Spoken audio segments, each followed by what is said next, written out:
Hello friends, இன்னைக்கு என்னடான்னு பார்க்க போகிறீங்களா? ஆமாங்க, இன்னைக்கு ரொம்ப டேஸ்டியான டயட்டில் நீங்கள் இருக்கீங்க அப்படின்னா இந்த வீடியோ ரொம்ப யூஸ்ஃபுல்லாக இருக்கும். அது மட்டும் இல்லைங்க, இது குழந்தைங்களுக்கு ரொம்ப ரொம்ப முக்கியமானதுங்க. ஏன்னா டீ, காஃபி ஏதாவது காலையில் குடித்தீங்க அப்படின்னா அதுக்கு பதிலாக தயவுசெய்து இந்த மாதிரி பண்ணி கொடுங்க. இதுக்கு நான் நைட்டே கொஞ்சம் பட்டாணியும் கொஞ்சோன்னு நிலக்கடலை இருக்கு இல்லையா, அதையும் ஊற வச்சுட்டு ரொம்ப கம்மியாகவே நீங்கள் ஊற வைக்கலாம், அதிகமாக ஊற வைக்க வேண்டாம். அதை குக்கரில் போட்டுட்டு கொஞ்சமாக உப்பு சேர்த்துக்கலாம். உப்பு சேர்த்துட்டு அதை விசில் வச்சிடலாங்க. ஒரு 2-3 விசில் வச்சாவே போதும். நீங்கள் நைட்டு ஊற வச்சிங்க அப்படின்னா, இப்போ தான் கொஞ்ச நேரம் ஊற வச்சுருக்கீங்க அப்படின்னா ஒரு 10 விசில் போடுங்க, வந்துடும். இப்போ நாம் ஒரு பவுலில் தண்ணி நல்லா கொதிக்க வச்சுட்டு அதுலேயே கொஞ்சமாக கேரட், அது கூடயே கொஞ்சமாக முட்டைக்கோஸ், அதில் 2 பச்சை மிளகாய் இவ்வளோ தாங்க நான் போட்டிருக்கேன். இதை போட்டு இது ஒரு பாதி வேகட்டும். இது ரொம்ப வேகக்கூடாதுங்க, ஏன்னா குழையவும் கூடாது. இது நம்ம சாப்பிடும்போது இதனுடைய டேஸ்ட் இருக்கணும். ஸோ அதனால் பாதி அவியல்னு சொல்லுவாங்க இல்லையா, அந்த மாதிரி அதை கொதிக்க வச்சுருங்க கொஞ்சம் உப்பு போட்டு. இதுக்கு ஒரே ஒரு டீஸ்பூன் ராகி மாவு, கேப்ப மாவு 1 டீஸ்பூன் போதுங்க.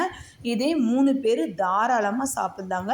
டீ வேண்டாம், காஃபி வேண்டாம், உங்களுக்கு டிஃபன் கூட தேவையில்லைங்க. இதை நீங்கள் சாப்பிட்டீங்கன்னா அவ்வளோ சூப்பரான ஹெல்த்தியான ஒரு டிஷ் தாங்க இது. ஹெல்த்தியான பிரேக்ஃபாஸ்ட் தாங்க இது டிஷ்ஷுன்னு சொல்லிட்டேன். இப்போ நாம் இந்த 1 டீஸ்பூன் ராகி மாவை நல்லா கரைச்சி எடுத்துக்கலாம், கட்டிப்படாமல்.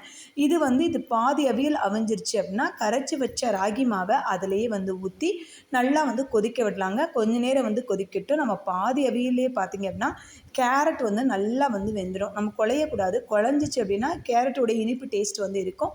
நீங்கள் இனிப்பு போடணும் அப்படின்னா இதில் கேரட் இதெல்லாம் போடாமல் வெறும் இனிப்பை மட்டும் சேர்த்துக்குங்க. முடிஞ்ச வரைக்கும் இனிப்பை அவாய்ட் பண்ணணும் அப்படிங்கிறதுக்காக தான் இதெல்லாம் போட்டேன்.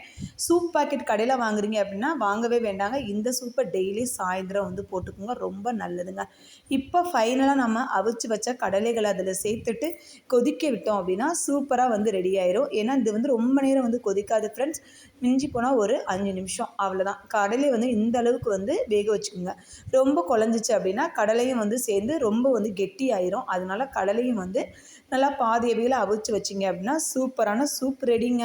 காலையிலேயும் ஈவினிங்கும் இந்த மாதிரி போட்டு கொடுத்தீங்க அப்படின்னா உங்கள் வெயிட் லாஸும் ஆகும், உங்களுக்கு ரொம்ப உடம்புக்கு ரொம்ப ஹெல்த்தியாகவும் இருக்கும். வீடியோ பிடிச்சிருந்தது அப்படின்னா மறக்காமல் லைக் பண்ணுங்கள், ஷேர் பண்ணுங்கள், கமெண்ட் பண்ணுங்கள், சப்ஸ்கிரைப் பண்ணிடுங்க. இதே மாதிரி ஹெல்த்தி வீடியோ நம்ம நாளைக்கு பார்க்கலாம். ஓகே ஃப்ரெண்ட்ஸ், இங்கே பாருங்கள், எனக்கு ரெடி ஆயிடுச்சு. நானும் எடுத்து சாப்பிட போயிட்டேன். நீங்களும் கண்டிப்பாக இதே மாதிரி ட்ரை பண்ணி பாருங்கள்.